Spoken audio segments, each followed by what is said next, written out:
Yes, students, the now next is the core banking solution.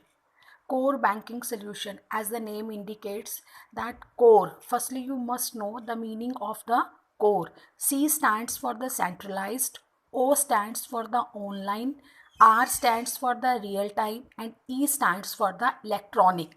Centralized, online, real time electronic transactions. This meaning is not given in your book.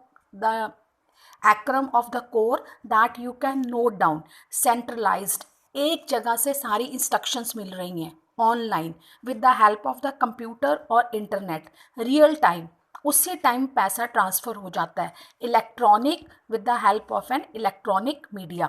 So this is the core banking solution. Whenever we are talking about the core banking solution, now the customer is not the customer of a bank rather than a customer of a branch. It means that whenever, but take care of this thing, that this facility is available in one bank. If you are opening that account in that particular branch where CBS facility is available, then it is interlinked with all the branches, provided that that branch must have CBS facility, that is the centralized banking system or centralized banking solution. Then after taking that CBS facility, the bank is issuing you one unique ID, that is your identification. Unique ID number is given to you. With the help of that unique ID, you can operate your account from all over the India. Listen to me very carefully. You can operate that account from all over the India of same bank, provided that bank must have the CBS facility. The features of this core banking solution is that instant transfer is there, instant withdrawal is there, then the centralized system is there, same like a barcode. आपको ये अगर इस CBS के बारे में इतना detail में समझ नहीं आ रहा कि ये क्या सिस्टम है, क्योंकि अभी जब आप खुद फाइनेंशियल ट्रांजैक्शंस डील करना शुरू करोगे तो आपको ज़्यादा बेटर समझ आ जाएगा. सेम लाइक अ बारकोड. अब आजकल बैंक्स ने हमारी पासबुक के बाहर एक स्टिकर सा लगा दिया है, बार कोड. वो बार कोड लगाने के बाद मोस्ट ऑफ द ब्रांचेस में, बैंक में, सपोज मेरा पंजाब नेशनल बैंक में अकाउंट है, उन्होंने मेरा जहाँ अकाउंट है वहाँ के बैंक ने मेरे अकाउंट के पीछे बार कोड लगा दिया है. अब ये ज़रूरी नहीं है कि मुझे अगर अपनी पासबुक प्रिंट करवानी है तो मुझे उस पर्टिकुलर ब्रांच में ही जाना पड़ेगा जहाँ मेरा अकाउंट है. मैं अपने नियरेस्ट किसी भी ब्रांच में या किसी दूसरे शहर में किसी भी पंजाब नेशनल बैंक की ब्रांच में जाकर अगर वहाँ पर ऑटोमेटिक पासबुक प्रिंटिंग मशीन है तो मैं अपनी पासबुक उसमें इंसर्ट कर दूंगी और मेरे पासबुक की अपडेट एंट्रीज सारी कंप्लीट हो जाएंगी. Same like the core banking solution. जो भी इसमें 3-4 मेन लाइनें हैं कि सेंट्रलाइज्ड हैं. हाँ, आपने इसका मीनिंग जो है कि जो सेंट्रलाइज्ड ऑनलाइन रियल टाइम का मतलब इमीडिएट, जैसे ही आपने ट्रांजैक्शंस को प्रोसेस किया उसी टाइम ये सेटलमेंट होगी. एक हमारा इसका टॉपिक रह गया demand draft. Draft is like a cheque. It is like a cheque but it is not a cheque. The only difference between the draft and cheque is, वैसे तो दोनों ही नेगोशिएबल इंस्ट्रूमेंट्स हैं. 3 मंथ्स तक इनकी validity होती है from the date of the issue में. But जो ड्राफ्ट है, it is like a cheque, not exactly a cheque, because draft can never be dishonour. वो हमेशा डिमांड पे बनाया जाता है, इसलिए इसे डिमांड ड्राफ्ट भी कहते हैं.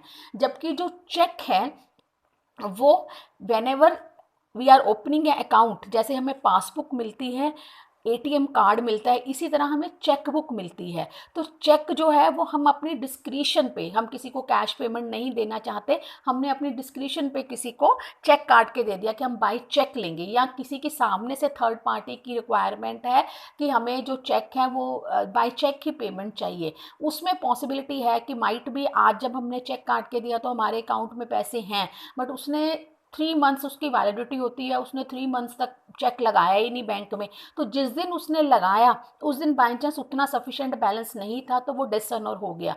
इस केस में ऐसा नहीं होता। ड्राफ्ट जो है वो हमेशा डिमांड पे बनता है। जैसे आप देखो कभी भी अब +2 के बाद अब आप जब कोई कॉम्पिटिटिव एग्जाम्स दोगे तो आप फॉर्म भरोगे, फॉर्म में कहा जाता है कि डीडी जो है, डिमांड ड्राफ्ट, डीडी इतने रुपए का आपको बना के देना है, तो आपको उतने रुपए का जो डिमांड ड्राफ्ट है वो आपने इशू कर देना है। आप उतना सामने से बैंक वालों को उतना पैसा अपने हाथ से देते हो, साथ में कुछ परसेंटेज कमीशन भी देते हो, वो प्रिस्क्राइब्ड होती है कि 500 तक इतने पैसे लगेंगे, 1000 तक इतने, वो देते हो। बैंक आपको सामने से आपके हाथ से पैसे लेके फिर आपके नाम से ड्राफ्ट लेता है, तो वो डिसऑनर की कोई पॉसिबिलिटी हो ही नहीं होती ही नहीं है, क्योंकि उसके पैसे हमने ऑलरेडी दिए होते हैं। तो इसके लिए आप बैंक में आपको फॉर्म देते हैं, फॉर्म में सारी इन्फॉर्मेशन है वो आपको भरनी पड़ती है। इन्फॉर्मेशन के साथ साथ कितने का आपको ड्राफ्ट बनाना है, उसकी कितनी कमीशन है, सब आप पे करोगे तो आपको हैंड टू हैंड काउंटर से ड्राफ्ट बन के मिल जाता है। ये एक कन्वीनियंट मेथड है पैसा ट्रांसफ़र करने का, सेफ़ है, और इसमें जो डिसऑनर की जो पॉसिबिलिटी है वो बिल्कुल नहीं होती। और बैंक इसको बनाते टाइम कुछ परसेंटेज जो कमीशन है वो हमसे लेता है। ये इसके 3-4 जो है फीचर है। बस एक मैंने आपको ड्राफ्ट का ऑनलाइन प्रोसीजर नोट्स में दिया है। अगर तो आपको 3 या 4 मार्क्स में लॉन्ग आंसर आता है कि what do mean by demand draft, how we can issue online demand draft, तो आपको वो सारे स्टेप्स लिखने हैं।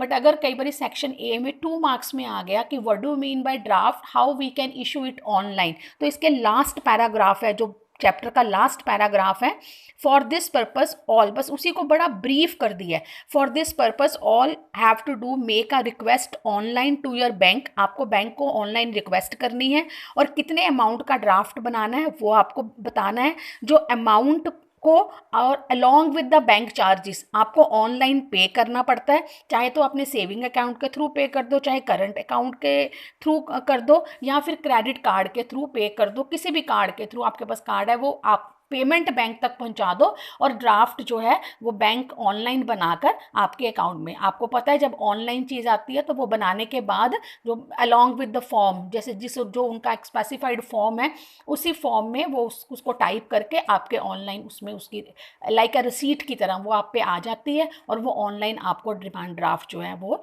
इशू कर देते हैं। अब इसके साथ हमारा ये चैप्टर ख़त्म हो गया है। इसको ध्यान से अब सारा गो थ्रू हो जाओ। कल मैं आपको एक वॉइस मैसेज में ये सारा चैप्टर बिगनिंग से एंड तक एक बार दोबारा रिकॉल करवाऊंगी कि आपने जब इसे फाइनल याद करना है तो किस तरीके से करना है। वो आप सबने बहुत ध्यान से वीडियो सुन लेंगे। Thank you.